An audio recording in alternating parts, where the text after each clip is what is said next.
Right now we're at the Pascola Reservation, honoring our people and the knowledge of the history of the Yaqui tribe.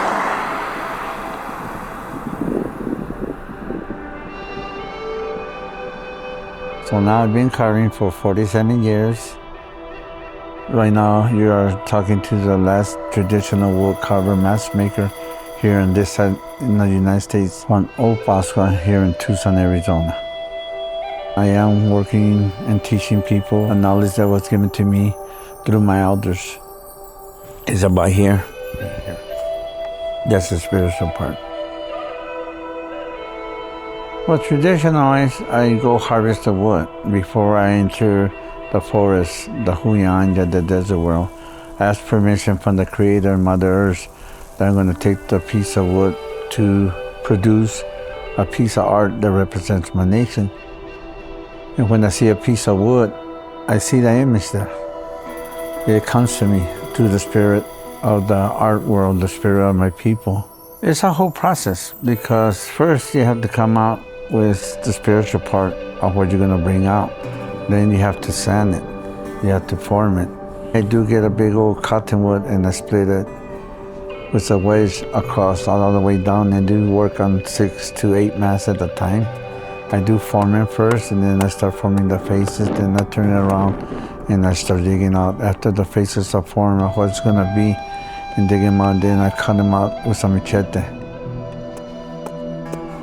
On a Pascola mask across, they have the cross on the forehead. That blesses the dancer and their families during the ceremony, but also represents the 4 directions of earth and the sun symbol. The triangles under around the mask represents the beam of life, the mountains. The triangle under the eyes represents the raindrops, because we're known for farming. Also represents the teardrops of the revolution between the Yaqui and the Mexicans back then, before the Yaquis came across for their freedom. The dots on the mask represents the stars of family members. The red represents the sewa, the flower, but also the bloodshed in the revolution. The white represents purity, but also the candle lighting of every human life. There's horsehair, because the Pascola man represents the old man of the fiesta.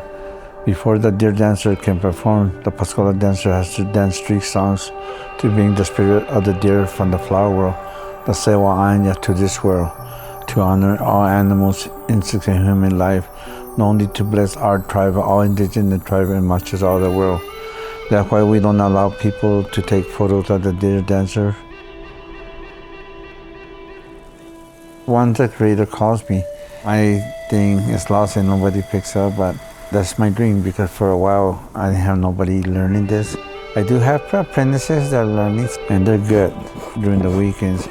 I go out there and educate people, and then they understand the purpose and the meaning of who we are and the symbolism that we carry on the mask or any carving, because it's very spiritual. I was taught to show respect, and this is what we teach as elders, is to be humble and grateful who we are as people.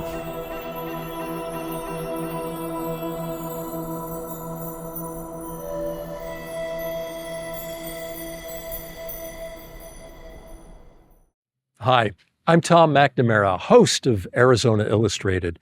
Thanks so much for watching this story from our show. And for more local stories from Arizona Illustrated, just click right here.